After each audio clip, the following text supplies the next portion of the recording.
You share it to the Good page. evening. We are Hi, live. how are you? I'm well, thanks.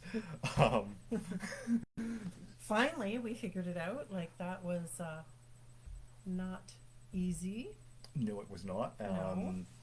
Yeah. Good evening, Good Stefan. evening. Technology is our friend. That's the mantra this evening. Okay. Um, So thanks for being here tonight. Before we begin tonight's update, can you do a brief recap of what brought us here tonight, Stefan? well, a car. I wanted to start the evening off with a little bit of levity. And so, yeah, I think we covered it with that. But I'm not sure if, well, it's been a year ago, Black History Month, we were Googling what's going on in Dresden for that, and we found a landfill application on the Environmental Registry of Ontario's website. And we found out a landfill with transfer station, soil washing, and alternative fuel capture project was coming to Dresden. And our entire community got together, did some research, and the municipalities north of us, being Don Euphemia and Chatham-Kent, riding we live in, as well as our community, has opposed this project. Mm-hmm. And through letter writing campaigns and petitions, we were able to achieve the first comprehensive environmental assessment in almost 20 years, in only 4 months. And so for the past couple of months, we have been working tirelessly throughout the community, attending community events, getting petitions signed to be entered in Queen's Park, which happened in December. Mm-hmm. We have been traveling across the province from southwestern Ontario to, Sarnia to Windsor, door knocking and flyering.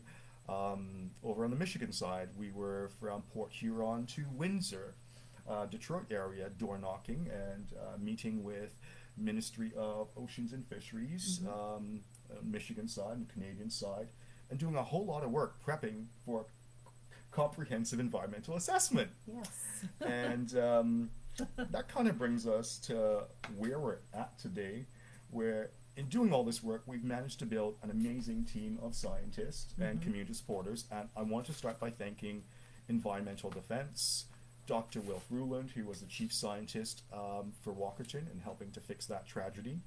Les Mitch, our senior chief ecologist, who was signed up to help us with the species at risk and the over 80 endangered species.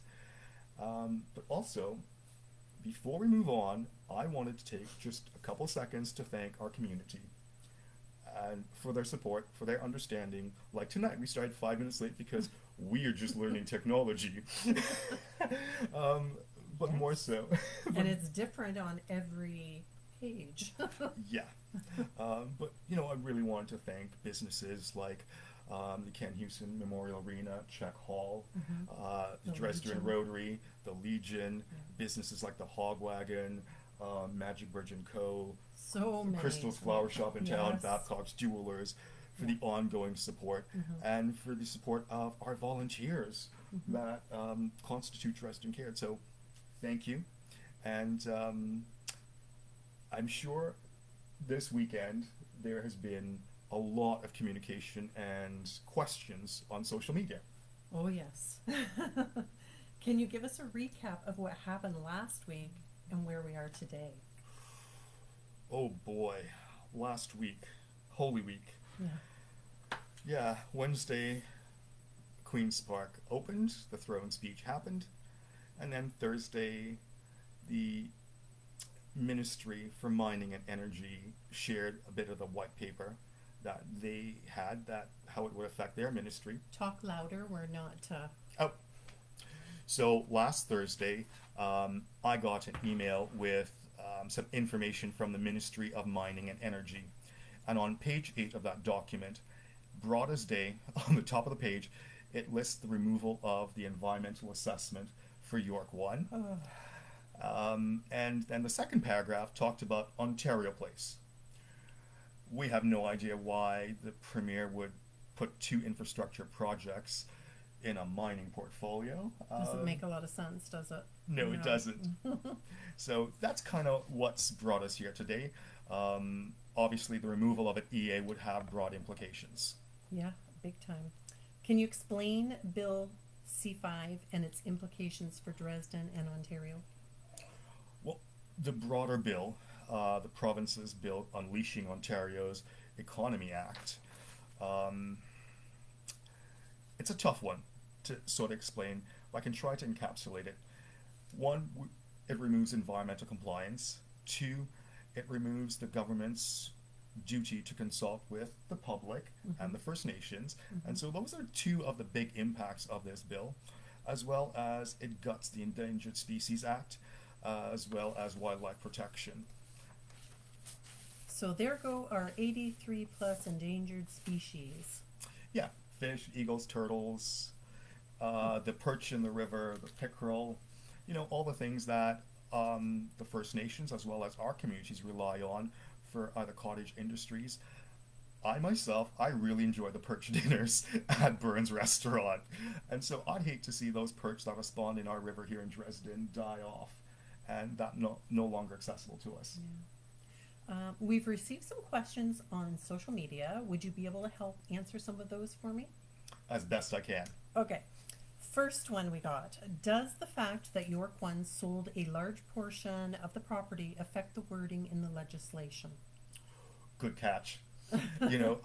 Last week I put out the snapshot of that page because I was concerned that it listed York One, and York One sold a major portion of that property, as far as we know, all but 3.5 acres according to the math. And as we know, they structured a limited liability corporation and a limited partnership. Those sorts of corporate structures generally enable you to protect your assets. But one of the things it could also do is enable you to lease the property back to York One. We saw they spent $47,000 in land transfer taxes. They could just sell it back and pay the $47,000 taxes. They could lease it back to themselves. There's a number of avenues York One can use with corporate structures to still accomplish their goal. Okay. Question number 2. Does moving the town line north to encompass homes abutting the property give us any added protection? That's a really good question. There's John Lemers, there's Elsie Canton, there's the Northcotts across the street. And so, they are the closest and first to be impacted. Today, in speaking to our landfill expert, which we do have one of, you've all met Amanda, she's an amazing woman. She's worked at Ridge, she's also worked with the First Nations on Walpole Island at their water treatment system. We're not going to list the company she works for, but she is a member of our community. In speaking to her today, when I asked this question, she said to me, it's already too close to our town. Moving our town line further north to try and give protection to those neighbors would rely on the current legislation actually working. With Bill C-5, it threatens to overrule municipal powers, the First Nations, community voices, and so as we have taken that question seriously, we've asked it, and the answers we're getting from our scientific team is the Ontario landfill legislation states landfills must be 3.5 kilometers away from communities.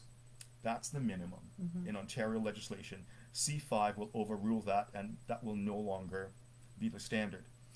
Every scientist in North America and the world has said a minimum safe distance away from a landfill is 5 kilometers. And they have told us that our Ontario landfill regulation meets the bare minimum. And this is less than a kilometer. From schools, from houses, from... Well, I would like to clarify something. A lot of people have read the legislation, but they haven't interpreted correctly. It's the distance from the edge of the property.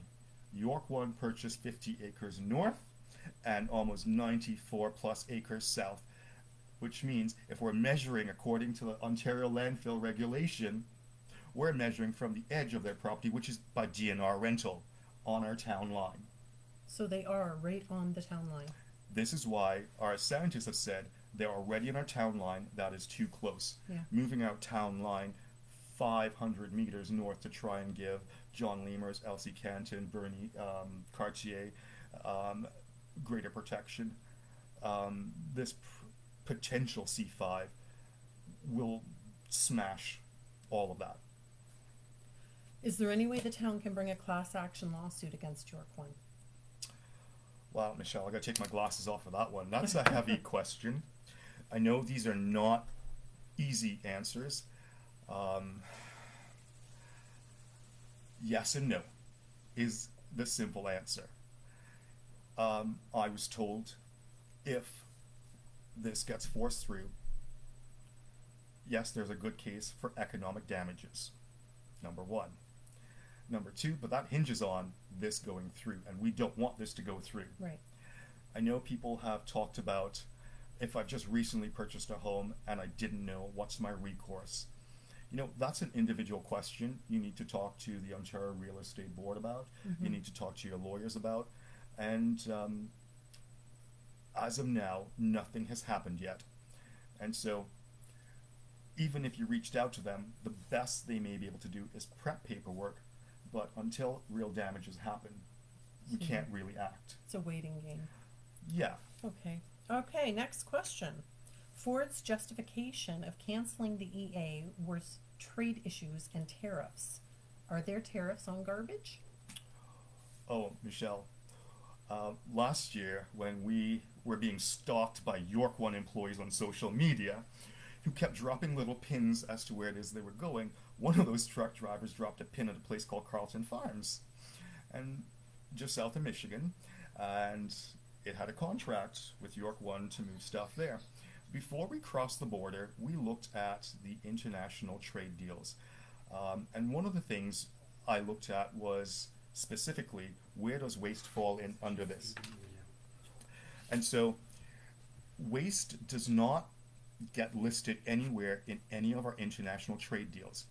In looking at Carleton Farms' website, we saw some interesting wording, and we were able to follow that through the legislation. And the wording says that they see the waste as a commodity and a necessity, and it is not part of any trade deal, okay? And is not subject to those sorts of taxes and tariffs. And why our premier would actually put this out there publicly to give the guys south of us more ideas on how to hurt Canadians and our economy is beyond me. What does this mean for our agricultural economy, like international organic soybean sales and things like that? So the wording on page 8 of the Mining and Energy Report as part of this Economic Act, it does not have any consideration for this region and the $2.5 billion in agricultural income it generates for Ontario. Forcing this EA through without any economic impact statements, any scientific reviews.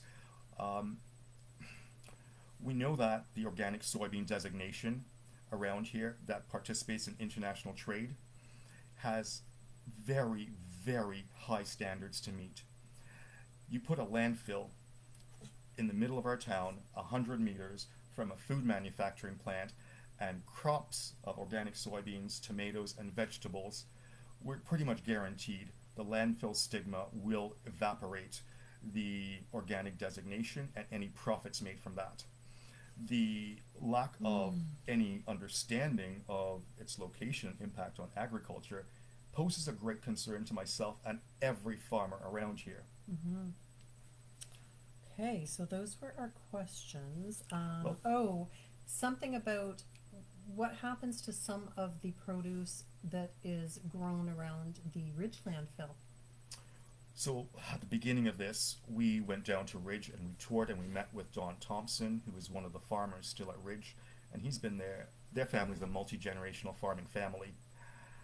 50% of the crops that he grows on the edge of Ridge does not pass food safety standards and ends up in the landfill. The same is true for most of the farmers. However, Ridge leases land to the farmers for $1 a year. And so for the very cheap cost of rent of that land, they get the land maintained for Ridge, and the farmers, because they don't have the overhead cost of owning the property or mortgages, if they experience a 50% crop loss, from the number standpoint, they're still making some money. Yeah. Okay, can you speak about the situation in Dover and the cumulative impacts of these projects in our area? Yes, so we have been working with the First Nations to try and, as well as the community of Dover who was affected by the wind turbines and their water wells. And so recently, the big news, Andrew Kanjan ordered an environmental assessment for the benzene leak and that plant. And that's something we need to look at, is the cumulative effects of toxic releases in our region and how it affects farming. We know that there are farmers in Dover that don't quite have adequate access to fresh, clean, potable water, and it's been over a decade since the Liberals put in those wind turbines and we found about the danger. We elected a Conservative government who said that they were going to clean this up, and today we still have no fresh water to those affected people. And so we look at the potential loss of agriculture by a situation like that, loss of crop production from other chemical spills coming down the river and waterways affecting the First Nations, as well as the chemical discharge from this potential project. It would potentially put several thousand acres of arable farmland out of service. And keep in mind, that's all crops going to ConAgra. And so on the average year, when we've got great crops, we're hiring more workers to work in the factory, which means those are our neighbors being able to pay their mortgages, put their kids through school, pay for dental care, right? It's the seniors in our community that CPP isn't quite enough money, going back to work seasonally, that will be affected by such a drastic loss of crops. Okay, let's talk homes. Impact on homes. What happens when we can't sell our homes to move to a safer, healthier environment and community? Like, who's going to help us? What are we getting out of this deal, if anything?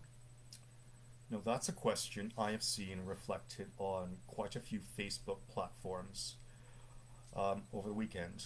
And it's a tough question. No easy answers. I can tell you that yesterday I was having a conversation with the critic for mining, and that was the question I posed. What is the Premier's buyout plan?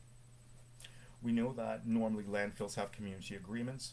However, in speaking with one of our councillors, one of our Dresden councillors for Ward 4, she asked me a strange question. Do I think York 1 moved the property to a corporate shell with no assets so they could escape the community agreement fund? That was a surprise question, which made us really stop and think. We know what the community agreement examples look like with Ridge and with Watford, because we work closely with the Mayor of Watford and mayors across Ontario to understand their community agreements. And so, as of now, York 1 does not have a community agreement on the table. They have not followed any normal expected course of action throughout the EA. And so, we do not know if York 1 will come to the table with anything fair. Oh. Sorry. Would it be better to restart? So, I'm hearing that we are getting a bit of lag with the internet. I do apologize.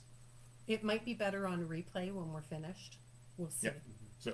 So let's continue, and if we have to repeat this, we will. Yeah. Okay. So impact on housing.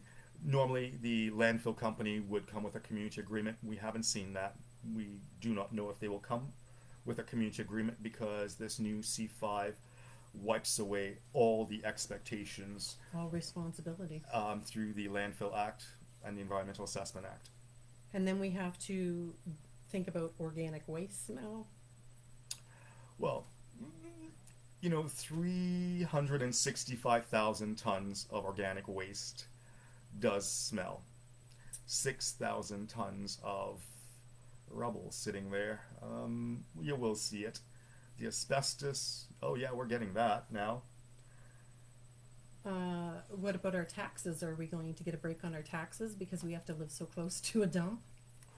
Oh, I've seen a lot of those questions online, and I know there is a CK watchdog group and a tax protest group that have been floating ideas because of other projects around the community. I've seen the upset at the increase in our municipal taxes at meetings, and this is something that Dresden is going to need to sit down with our councillors and our mayors to address in the coming days. Oh, definitely. And then our children, their health, like, There is no good way to explain to this community why a landfill across the street from our high school is a good idea. I know. It just makes no sense. I don't understand what is happening here. Yeah. 2-lane industrial highways. What is this one about? So, I guess we had some questions around transportation. Oh, yes. Where will the trucks go through? Well, a few people have mentioned to me that last year Steve Pinsino said he was opposing the Dresden landfill dump because those trucks were going to go by his front door. We still do not know the transportation route, but we do know that projects like these will need to have heavy industrial roads. Around here we have agricultural roads, and since we still don't know what route they're going to take, we could only guess it's not going to go through Thamesville. We don't know, but we know that that is going to be a major infrastructure project that will cause disruptions to outlying communities that have zero vested interest, will receive nothing financially from this landfill deal, but will receive the negative impact. And what about asbestos? You know, that's something of great concern. The previous proposal said it was going to the U.S., Carlton Farms. This statement from the Premier, it implies that it's all sitting here. Great. Now, Dresden is not and has never been an asbestos-approved site. So, something else that is causing us great concern. Well, it wasn't really even a landfill. No. And so, we have reached out to the Ministry of the Environment employees and asked them what's their take on the wording and how do they think they could implement the wording, and they did not know, and so they're still researching that. What about the effect of other dormant landfills in Chatham-Kent and the rest of Ontario? What does this mean? Well, C5 and gutting the Environmental Act and doing away with environmental assessments mean that, for example, the 13 dormant landfills, much like the Dresden landfill here, hunting season open. If you have a fat checkbook, Yep. I guess if you have enough money, you can buy anything. right, you can be operational if this passes. Yeah. Communities like Ingersoll, they are now at risk because Walker Industries still owns that space. And that environmental assessment and protection is no longer there with the Gutting of the Species at Risk Act.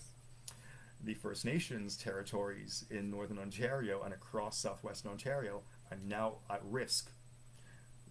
This act removes consent.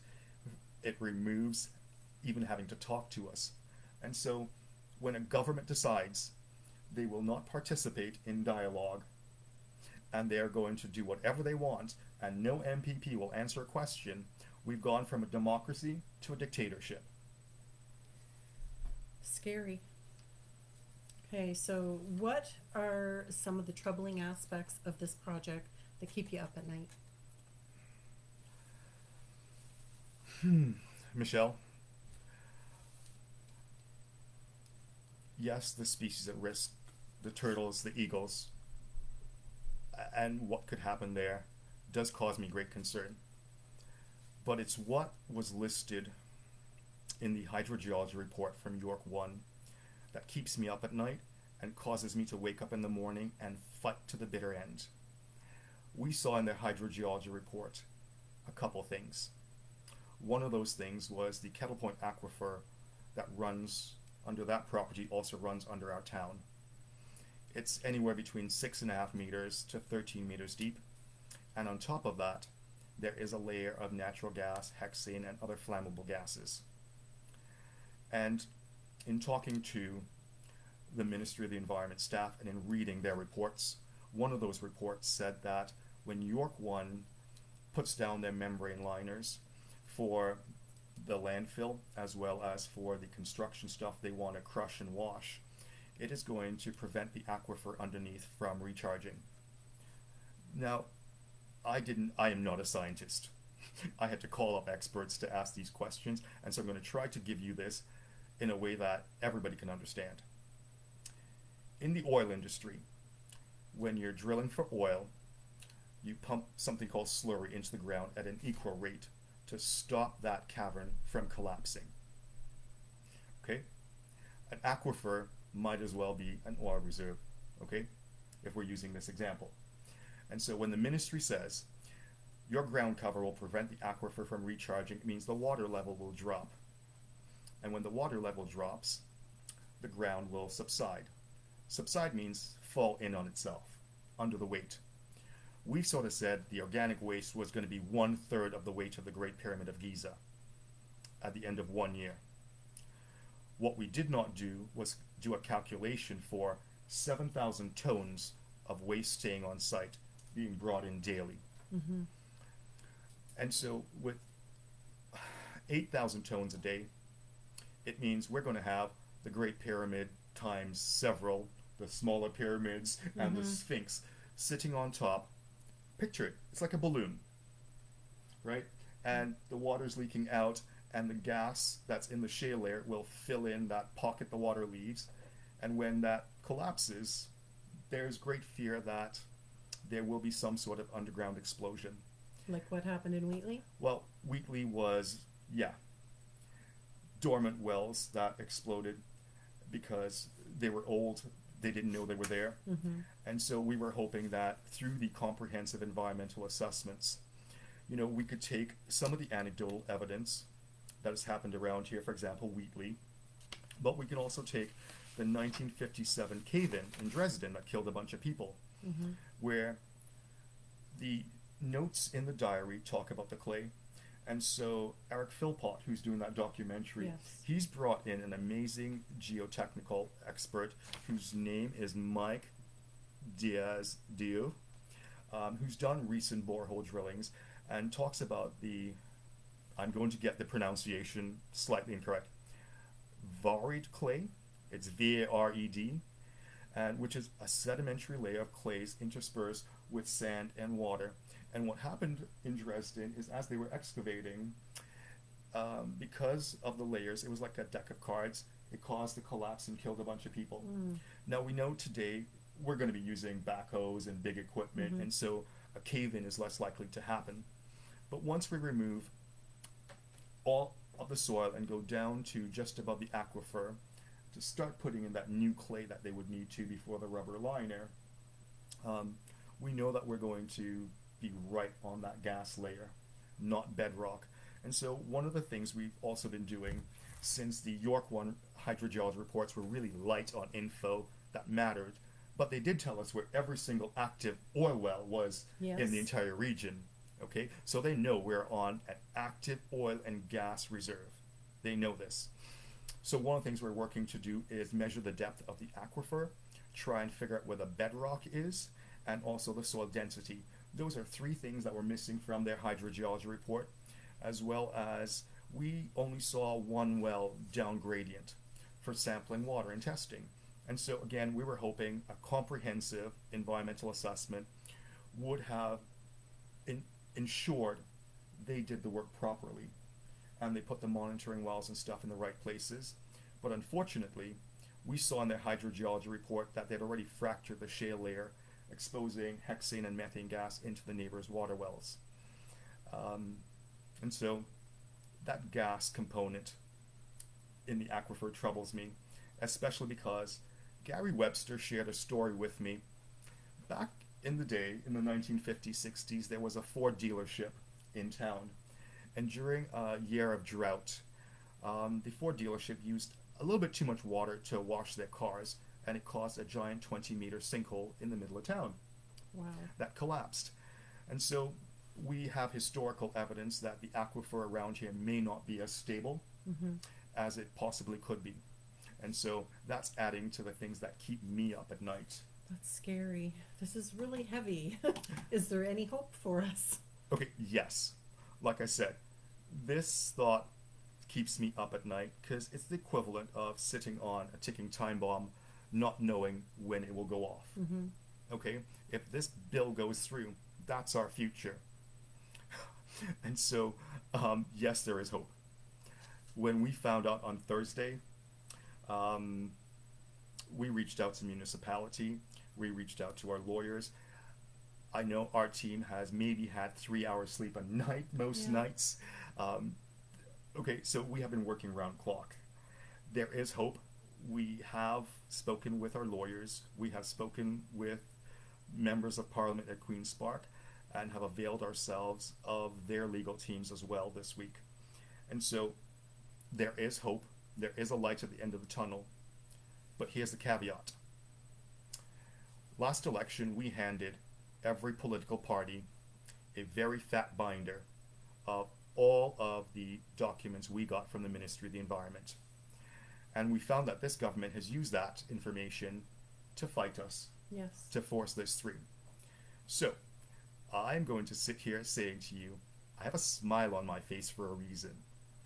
I have been in constant communication with our lawyers at CELA, with the lawyers that the Liberal Party and the NDP Party of Ontario have access to, with the lawyers that Environmental Defence has access to. And so a lot of lawyers, a lot of scientists, and yes, there is light at the end of the tunnel. We are hopeful.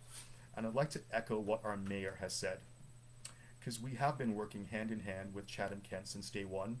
Councillor Rhonda Jubenville, who is our Ward 4 councillor, is the point person for DresdenCARED. The mayor did say that we were the official group working with the community to fight for this, and oftentimes we are the people who have the info and sharing the municipality. And so our mayor has said we are fighting to the bitter end. DresdenCARED, group of volunteers and teams of lawyers, are saying we are fighting to the bitter end. Okay, so we have a few more questions that have come up while we've been chatting. Yes. I just got them handed to me. When can the federal government step in and override the provincial government? Interesting question. I know a lot of people have wondered where we have been when they haven't seen us. And this question directly relates to that. We have been working with the federal government, different levels of them, the Conservatives, the Liberals, the NDP, to try to get a federal EA on the project, and we are still working on that, so that is not off the table. Okay, I will speak to that and say that we are continuing to lobby for that. Who does the voting for Bill C5? So it's a provincial bill, and so every member of provincial parliament will be voting. We started calling up Conservative members of Parliament, and we are asking our community to call up every member of Parliament across this province and let your opposition be known. And so it is every Ontario member of Parliament, Steve Pinsonneau, Trevor Jones, Davis Federal, and go through the list. Every elected member of Parliament who just got walked in on last Wednesday, those are the ones voting for this. We know that all three opposition parties are voting against this and stand with Dresden, opposing this Dresden landfill dump. Okay. Where is our missing MPP? Why is he not holding a town hall meeting? That's another question.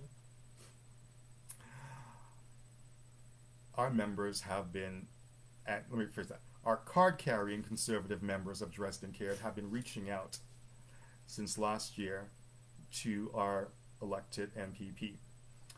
I believe during his by-election last year, we were granted 5 minutes standing outside in the rain for a photo op, and that has been our only meaningful interaction, and that was with Steve as a councillor, not Steve as an elected MPP.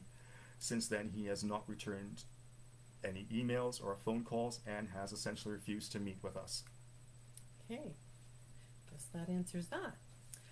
Next question. What about all of the weight on this dump over gas pockets? I think you went over that. Oh, yeah. Can it explode? How much damage can it cause? Michelle, I've come to get to know the community over the past year. And, I was born in Trinidad. We're an oil nation. We specialize in offshore oil drilling. And so when I said, you don't take stuff up from under the ground without putting it in, without fear of a collapse and an underground explosion, I'm coming at it from an offshore perspective where if something blows up underground, it's under the ocean will put it out. You might end up with a leak destroying the entire Caribbean Ocean, like happened with BP. So has anything like this ever happened on land? Well, the closest we can point to an underground fire still burning is the U.S. with their underground coal fire that's been going for half a century now. What about the Ridge? Do they not have an underground? What is that? Yeah, so apparently there was a fire last year that we were told about, and we do have photographs of the plume coming up. And so organic waste, okay, let's call it what it is. A compost heap generates heat and gas. At any compost heap, and any farmer will tell you this, if you don't turn it over, it could catch on fire. Mm-hmm. A landfill is a giant compost heap that's producing gas and heat enough to spontaneously combust. So add that gas to the gas that's already under the ground. Yeah. Yeah, kind of scary. Yeah. Now, okay, if we go back to the wind turbine thing, nobody's ever said it didn't generate electricity. Mm-hmm. We've said they put it on the wrong geology. Right. Now, what added to that and said to the Liberals, hey, you're lucky. All of those things that are churning and sparking is happening a couple 100 feet up into the air, where the air could dissipate the gases. And so at the very onset of this landfill project, my concern was for light switches. Turning on a diesel engine will cause a spark, and you're closer to the ground. Mm-hmm. And with an already compromised gas layer leaking into the neighboring property across the street, with no real testing to see if there's any other leaks on that property or the immediate neighboring properties, yeah, it's why I wake up every morning and fight. Oh boy. Can we protest? Like, what can we do? What can we do as a community to help fight this? First of all, DresdenCARED is a small group of retirees that have been working flat out a whole year. We do need boots on the ground. We do need more volunteers. And so things you can do. We realize that people are angry and upset, and they want to make their voices heard. So to that effect, this morning I was talking to Queen's Park and asking them if they would begin the application process for a potential protest at Queen's Park. What I'm hearing from across the province, it may not just be our community upset and protesting. Mm-hmm. And so it's looking like this might be shaping up into a province-wide protest at Queen's Park, middle of the week, when the House is sitting, so that our government, who's been ignoring us for the past year, can actually hear our voices. Mm-hmm. Additionally, I know locally here at home, there's some things we can do to raise awareness. Yes, we can protest, and some of the communities ask, can we not gather at the high school? Can we not bring out these political leaders and go from our school to that dump and have a media moment? I think that's a brilliant idea. And I have brought that up with our municipal councillor, and we're going to be discussing that. And so those are some ways that, as a community, we can continue to capture the media's attention and show them it's not just this group of volunteers with their nose to the grindstone, it's all of us. Yes. And what about petitions? Can we do some more petitions? Okay, yeah. So Stephen, our treasurer, has prepped brand new petitions specifically designed with wording for this project, with Whitestone Fields, Whitestone Farms, and any other whack-a-mole corporation name they want to put on it. We have an agreement in place for that to go to Queen's Park, and so today 2 locations have our petitions as well as ERO letters. Because last year we did a letter to go to the Ministry of the Environment that we paid for mailing out. So those are at Magic Bridge & Co. and Hogwagon in Dresden. Right now, tonight, you can sign both of those. We will be making them available online. And so here's the thing. If we email you this petition, we're asking you to print it out, sign it, and scan it back. Electronic signatures will not be legally accepted at Queen's Park. So we do have the new petitions. We do have the ERO letters. We'd like you all to go on the Environmental Registry website and comment, not just on the Dresden landfill, but the gutting of the Environmental Assessment Act. Comment on that one too. Yes. What else are we doing? We can put those in the We can put those too. links in there. On Saturday, we're participating in the townwide cleanup. Come out and join us. We'll also have a petition station at Magic Bridge & Co. on Saturday. We'll have signs out for sale so you can help show your support. But we need help with graphics and social media. Yes. Our team is lacking in that area. We need boots on the ground because we will be going canvassing door to door with petitions. And so if you are inclined, you have time, if you're a student looking for community hours, or you're a parent with a kid needing to do that, please reach out to our team.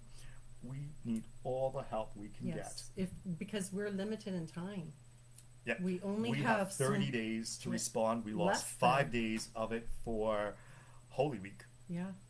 So we're looking for people to take some petitions and go around. Even if you want to pick some up and drop them back off, you can drop them off at my house or one of the stores, whatever works for you. Yeah. Now, we will be uploading a lot of the files we got from the Ministry of the Environment last year onto our website. When we heard the EA was happening, we were told that none of the science that Yorkwind had previously done was acceptable anymore. They had to start over from scratch. And since there's no more EA, we're going to publish some of the things that we have seen that cause us concern, so that our entire community can be up to date and can help us with some social media messaging. Okay. Another way you can help us, buy a sign, put it on your yard. I would love to see them along the entire main street. Yep. Call your MPPs. Michael Bondi says, you guys are the wall the province needs to run into. Oh yeah! Oh yeah. I've affectionately said that I'm going to make Mr. Ford want to divorce me. Amanda says, many things can start an underground fire. Oh yes. Yes. Metals, chemicals coming into contact with each other. Landfill fires are very common. And so Amanda is our landfill expert. And so, you know, I retired to be a gem cutter. And so I know that when I'm at my cutting wheel doing things like these, there's a lot of sparks that happen. I follow mining across the world, ethical mining, cottage mining, large-scale industrial mining for emeralds, rubies, diamonds, and stuff. That's what I cut. And so I'm very up to date on safe mining practice, ethical mining practices, and what happens underground, and levels of protection we need for human life. And one of those things is gas when you go underground. And any little thing when you're digging can spark and cause an explosion. Carbon dioxide underground could kill you without you even knowing it. And when we're talking about mixing chemicals from what they call brownfield sites, hazardous toxic waste sites, okay? It's an unknown mix of maybe battery acids, oils from an old gas station, you know what I mean? Any manufacturing company, right? All of it gets loaded into one place, and we have no idea what a chemical interaction will do. So far, all we know is that aquifer, gas, aquifer depleted, collapse, those rocks moving will cause a spark. We know a landfill is nothing but a giant compost heap creating its own gas and its own fires. And so our community has every right to be upset and to scream at the top of their lungs that if Bill C-5 passes, this is tantamount to a death sentence for our community. It's just a matter of when, not if. Well, my question is, if it's so easy to open a landfill, why can't they open it somewhere more safe? Where is the level of care for us, the people?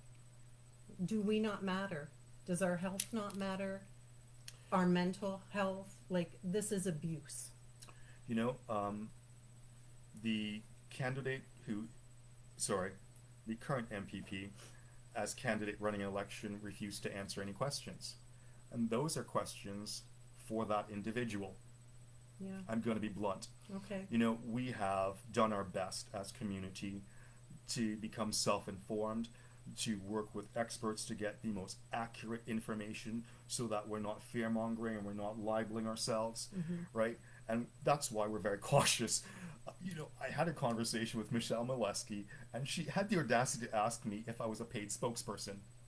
If you've met me, I talk like a Catholic steelworker on most days.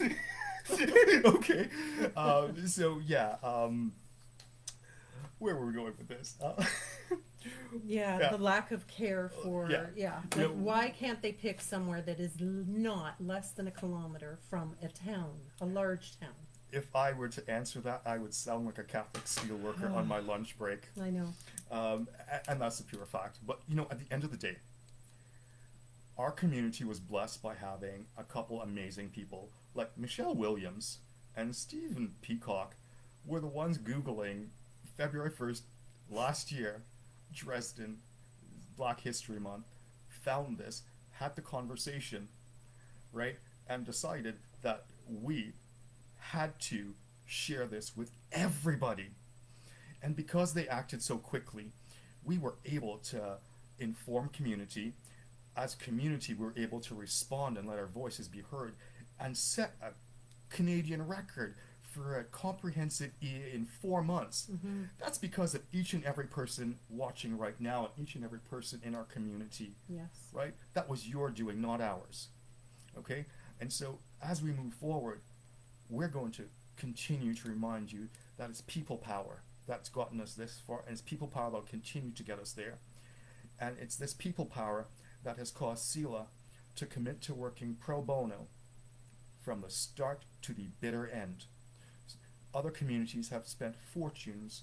I believe Ingersoll spent close to $500,000 just on legals to get to where they were. Yeah. We're blessed by our actions and our credibility to have assembled such an amazing team. Again, I'm so thankful for Councillor Jubenville and Darren Caniff and Dave Taylor over in the municipal law offices. All of the councillors that have, All of the councillors, Alison Story, Michael Bondy. Yeah. I probably should know everyone's name on council to thank them, but please, if I haven't mentioned you, thank you. Now, I've just got handed a note.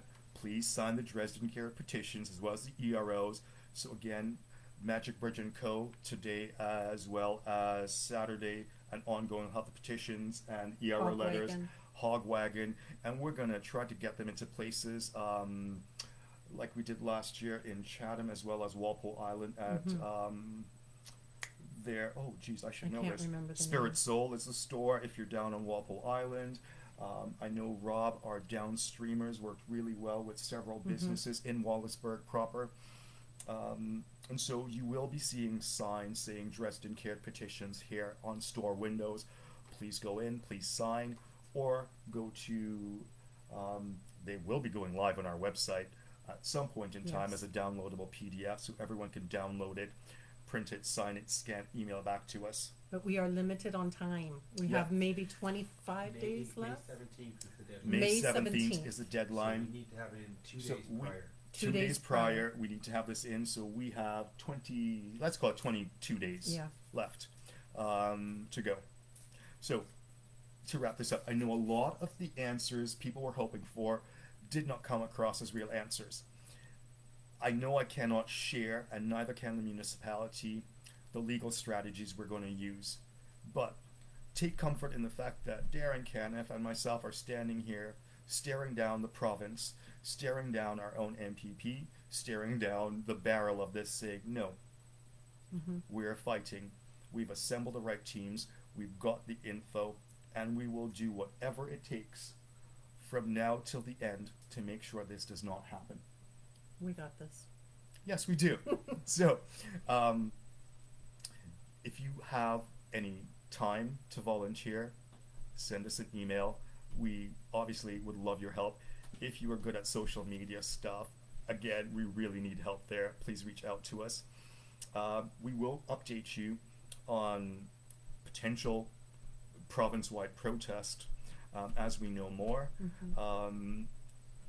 We will continue to listen to if they want to protest here locally or wherever. We'll try to facilitate that if possible.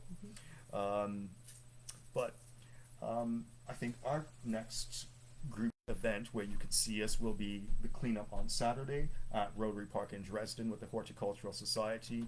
And Light Bite. And Light Bite coming up next month. May the 9th. May the 9th. Hogwagon is doing their amazing pulled chicken sandwiches, baked beans, and coleslaw at the Legion. Sarah Tanner Phelps, stay strong, keep fighting, everyone. Thank you. Go on our website, DresdenCARED.ca, for any updates.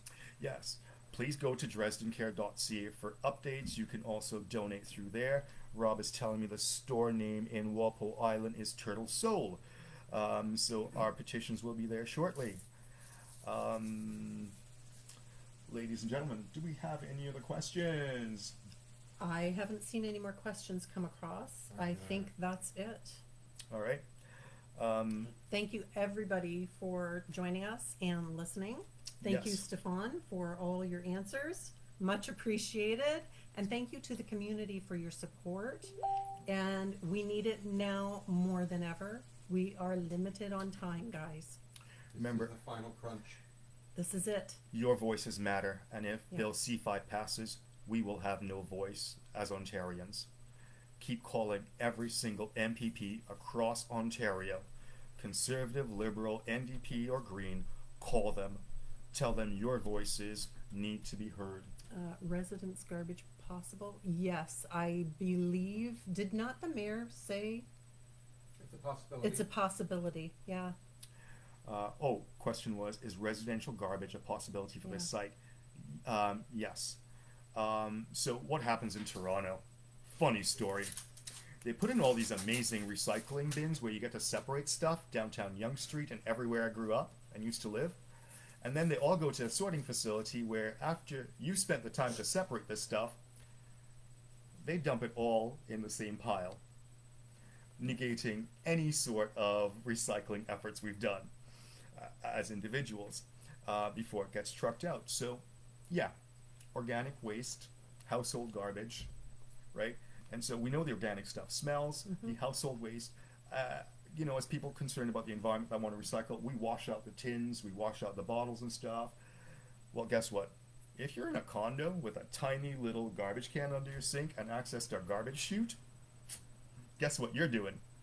You're doing the garbage chute versus going down 25, 30 stories to the back of a building to separate recycling, okay? So the stats do support the fact that household garbage will be coming here to mixed in with organic waste and other things. Yeah. I see another question. Oh, so I'm being told, watch CTV News at 11 p.m. Dresden is in the news. Nice.